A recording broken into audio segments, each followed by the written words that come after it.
Welcome to Solo Sailing with Trev White, and today I'm just going to talk about Savusavu in Fiji. It was the first point of entry for myself, Tintin, and Esther, who was crewing with me when we arrived in Fiji. So we left Tonga and we sailed across to Fiji. It took us about 4 days because we were a little bit slow. We went around a storm, so we took a long 200 nautical mile detour.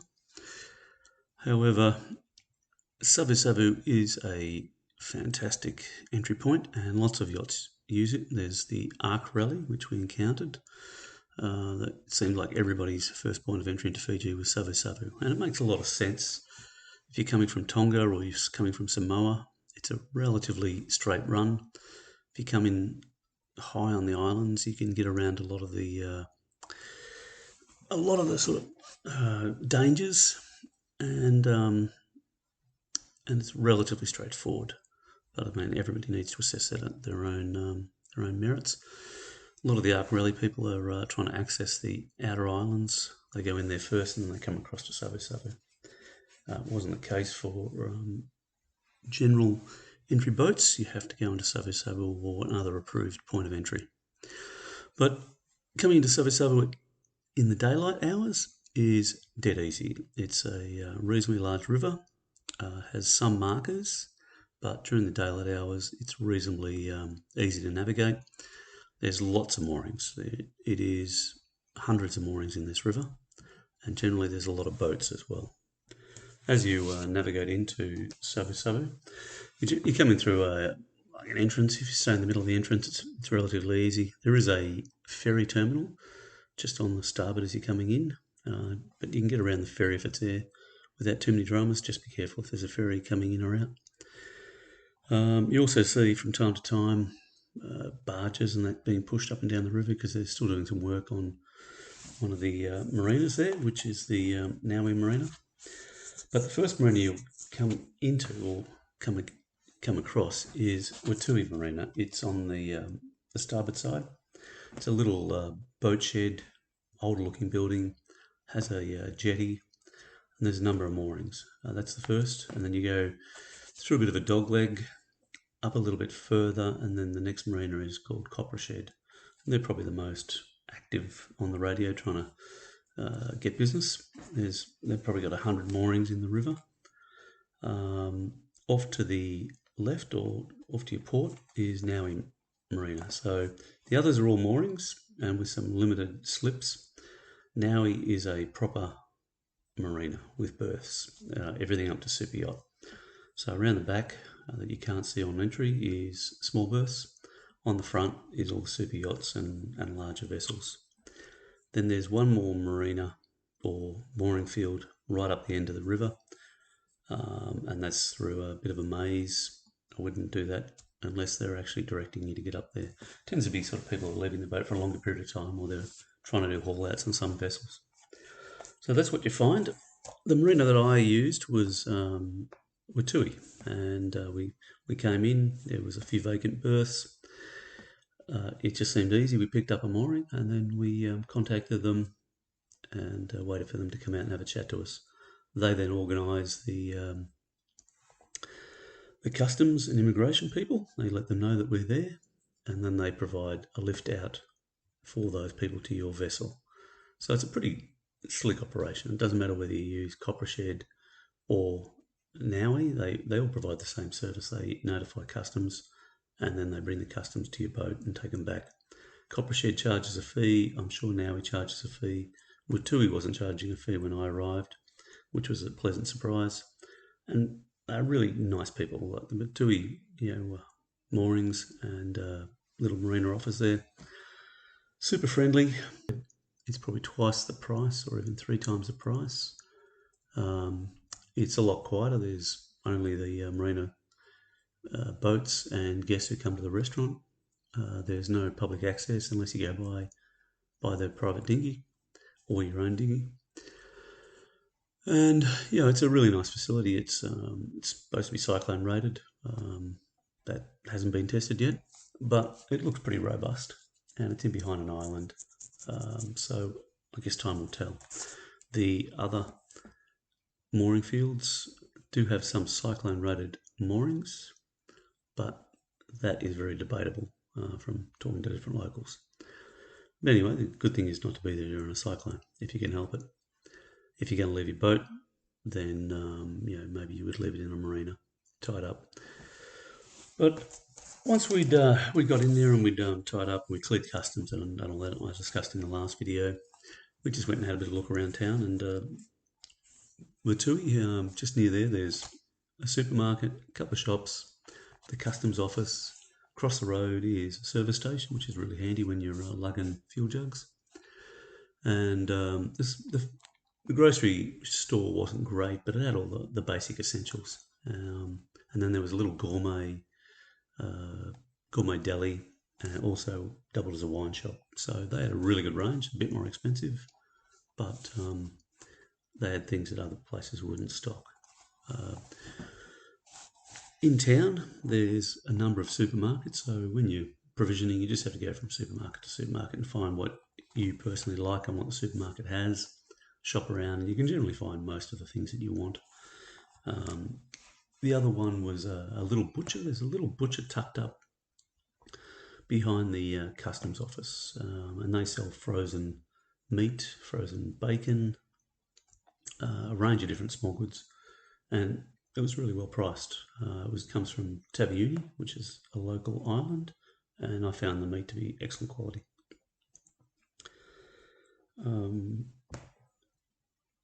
Now, the next one I would think was probably the most important thing we wanted was phone cards. So there's Digicel and Vodafone in Fiji. I found Digicel to be easier to get hold of, and it worked pretty much everywhere. So when you go, like you walk into town, basically you walk to the foreshore, turn left, walk down past the copper shed, another 100 metres past there is a bus terminal. Now at the back of that bus terminal is a Digicel office, at the front is a Vodafone office. The Vodafone office is also doing some sort of money transfer business. It's impossible to get in there, and you might wait an hour to get a SIM.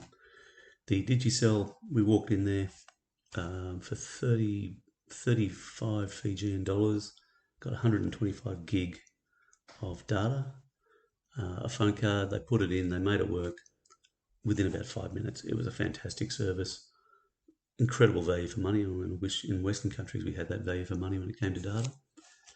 And that was, I think that was a month or 45 days. So it was a really good deal. And the ladies there couldn't be more helpful. Now, in that area there's also a market. So behind the bus terminal, sort of heading down the water towards the river, is the local fresh food markets. Frozen fish, fresh foods, vegetables, also kava. And they call it a different name, but it's basically kava, which when you're travelling around the islands, you're expected to bring a token amount of it and present it to the village chief, and that's where you can buy some in there as well. Reasonable quality, it's not cheap, but I think it's a fair price. But the fresh fruit and veg was incredible value, very good quality in most cases, and a great place to provision. I mean, I spent $50 to probably get you a week's worth of veggies, maybe even less than that, and it was, I never found any bad veggies or fruit and veg in there. The other ones generally people are chasing is banks. So the banks is a little bit further into town. Basically, you just walk down past there, following the main street, and you'll get to most of the banks. They all charge a fee for international transfers, although I was using a Wise card, and so I transfer money into that, and then I use that, and I found that to be really cheap. For international transfers, being able to pull out 500 or 1,000 Fijian dollars, and might cost you $10, which wasn't too bad. Whereas some people are paying $25 or $30. I'll probably do an episode on money and cards. Just things I've learned. We also looked at we needed a doctor at one stage and chemists. So near Watui Marina, there you go up a little side road heading up the hill, and there's a pretty good quality medical facility for Westerners and paying customers essentially. You can get pretty much anything what you need done there. It's not the hospital, but it's a go-to place if you need sutures or you need something looked at, different problems that people have. And then in town there was at least 3 chemists. They were all pretty good quality, and we stocked up on our medical supplies, and they had most of the things we needed. They spoke perfect English, as a lot of people do in Fiji. The cafes and bars are the other things that most people are chasing when they arrive in port, so we were no different. The first thing we did in the morning, we went down to Coppershed, and there's a little cafe. It's a great little cafe. It's on the water, good food, reasonable price. Coppershed tends to be a bit more expensive in some places, but the food was good quality because it's catering to Western tastes. They also have a restaurant at the front overlooking the water. Again, it's Thai and Indian, I think, but the food was really tasty. Never had a bad meal there. And then the bar has bar snacks, a range of different meals. And as a yachty, you get a visitor guest pass essentially. And you sit there on the water talking shit with other boaties. And it's got a nice little beer garden. They also do a one night during the week. They do a bit of a barbecue cook-up thing. So good space for kids. It's just fenced. It's just very easy. And some boats tie up to the wharf there as well. They also had a dive shop and what was it? Chandlery for selling boat spares. But it's possibly the most expensive chandlery I've ever been in. So be warned if you need boat parts in that place. In town, I also found it was pretty easy to get most of the things I needed. Like there's auto parts store in town. There's also one opposite the Watui Marina, up on the second floor of a like electrical supplies building. So if you look up, you might see a small sign saying automotive spares. I needed some water pump parts. He ordered some stuff in for me, and I had no problems. I ordered a number of things. He was super helpful. Chase parts for me, and a few other boaties went in there and were getting parts that they needed for different engines. So that guy was good dude. There's electrical supplies, plumbing supplies, hardware supplies. You just have to walk around town, and there's quite a bit of stuff. There's paint shops as well. So I found that the Savasavu was a good place to go into to provision. And also in town, there's a number of restaurants. There's the Copper Shed, which I talked about. There's a restaurant opposite the Watui. It's a bit more of a basic locals restaurant, but the food was pretty tasty and dirt cheap. And then there's an upmarket restaurant in town. It's a bit eclectic, but the food was pretty tasty, but it was quite expensive.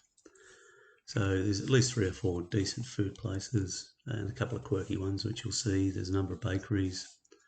So, again, for provisioning, it's a great place to provision. So, we stayed for about 3 weeks, went in there and provisioned, did a bit of, work fixing the boat, waiting for Rianne to arrive. The only thing I would say about the Savusavu River is there's a green not bacteria, it's a green grass, or it's like a seagrass, or algae might be the best term for it. But I got that on the boat and I could not get rid of it. Once it was on, and it grew. Typically it was on one side where I was getting a lot of the sun, but it is sticky and also got quite a bit of growth in the river as well. So some people I knew anchored outside in the bay, like probably about 10 metres of water, and then they just bring the dinghy in when they wanted. So where we were staying, it was about $15-20 a day. Copper Shed was around the same price for a mooring, and the Naui was probably, for a boat my size, $50 a day. The prices that most places were charging. But there is the option to anchor outside and just zip in and out using fuel from your dinghy. And that way you're not getting the growth if you're going to hang around for a week or two waiting for people to transfer in, transfer out. just chilling out. And the main bay outside of the Savasavu is reasonably protected in most winds. So it seemed that it was a good place, and the river was generally really well protected. I wouldn't 100% trust the moorings, but people do say they dived on, but I'm not too sure about that. In a big blow, you'd want to be a little bit careful, I think. So from there, we went diving. Like Savasavu is a great area for diving, and there's lots of resorts around the area that cater to diving. Most of the resorts in the area are very much catering to the Western budget, American Western budget. They're expensive as sin. $500 a day would be the bottom end, and upwards of several $1,000s a day at a lot of these resorts. So they're catering to a reasonably wealthy market demographic. They have dive shops, so a lot of them will allow you to go to the dive shops and dive with them. And in some places, it's the only way to dive the reefs, because using your own yacht is not really suitable to dive on a lot of these locations. You need to have a tender boat with manned crew, unless you've got a big crew of people yourself and you can cater to that aspect, which we didn't. So we chose to go diving at Paradise Beach Dive Resort. So it's on Taviuni. It's about a day sail from Savasavu. So we went back out into the open ocean, headed over to Taviuni, and Paradise Beach is about 20-30 miles away.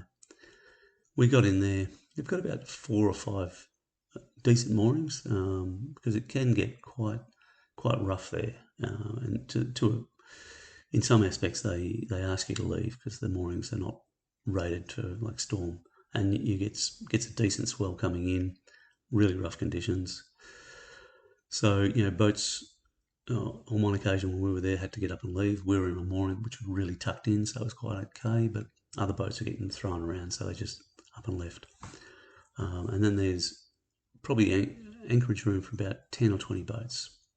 But once you're outside the mooring field, it's in 10 metres of water, and it's really hard coral bottom. Not the best anchoring, so you've really got to make sure you get a decent pick down, and I would dive on your pick or at least swim on it to make sure it's in. The moorings themselves are pretty good.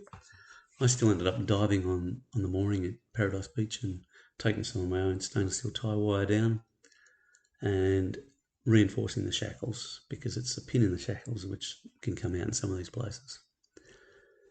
Once I'd done that, I was very comfortable that the moorings were going to be bomb-proof. So the dive resort itself is a small dive resort. You'd almost call it boutique. It's sort of the bottom end of the market demographic, but it's a fantastic spot to dive from. So it's just catering for people who are divers, and it also caters to yachties. So during COVID, they would have gone broke if there wasn't yachties around, and the yachties, they welcomed them in, they took them diving, and the yachties kept the restaurant and the locals in money, essentially. So the owner there, who's an Australian couple, so their view is they're now supporting yachties and the dive clients, and it tends to work well. So when the divers are out diving, yachties are the kids are using the pool, they're spending money at the bar, they're buying lunch. Divers come back in, and you've got twice as many people, or a lot of the yachties go back to the boat and they have an evening meal on their boat. So the money's churning over, so it makes really good economic sense. Plus, a lot of the yachties want to go sailing. It's not sailing, sorry, they want to go diving. So they cater to taking yachties diving, and they want to go diving on White Wall. So we went over on White Wall and several other dive locations. Now, I couldn't have gone there in my yacht and anchored and gone diving. It's too exposed. There's nowhere to anchor except some dodgy little mooring that's suitable for a 20-foot runabout. It just wouldn't have felt very comfortable. I would have been able to put Rand in the water, but I wouldn't have been able to go diving myself because I wouldn't have left my boat. And it's sort of right on the edge of the open ocean now. These are 80-metre walls, and spectacular, absolutely spectacular. I recommend going to Paradise Beach and going diving. use their boats, use whatever facilities they've got, refills, etc. Yeah, I stayed probably about a week at Paradise, and the other thing they've got there is there's a bus that goes into Taviuni Township, so you can do grocery shopping. You can just go and have a look around the island, and there's also a butcher not far from the resort. So if you go out the front gate, turn right, and walk about a kilometre, there's a butcher there. It's only open certain days, but you can get fresh meat, and it's quite good quality. There's also a little bakery in the resort, so you just walk to the main gate of the resort, and they do a number of baked goods. Generally, they're focusing on the local population, but it's still pretty good to get some fresh baked breads and buns and things like that. But the food there is excellent. It's reasonably well priced. There's two menus. There's a menu for dive clients, and then there's a menu for yachties and kids and so forth. So it's not extensive, but it's just basic fare, which is pretty tasty and the right price. And the beer's cold. The views are good. So if you get the right weather, you could spend a week there diving reasonably in a safe anchorage. And most of the dive sites are probably 30 minutes to 40 minutes from the resort on reasonably good quality boats. They're quick, and the crews were pretty professional. I found them to be slick, efficient, and I felt safe during the dive, so I would recommend them to anybody. And then from there, you just zip back into Savasavu to resupply. So I was sort of doing a week in, week out. Go back into Savasavu. Again, stayed at Watui Marina on a mooring, and then just resupplied again. And from there, we went off exploring just the local area.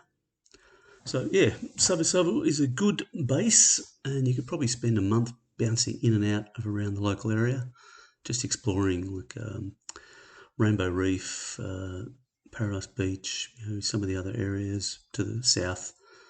We went down to Namina Reef also. It's like a large diving area, and I'll cover that in another podcast because it almost needs 15 minutes just by itself to talk about the place.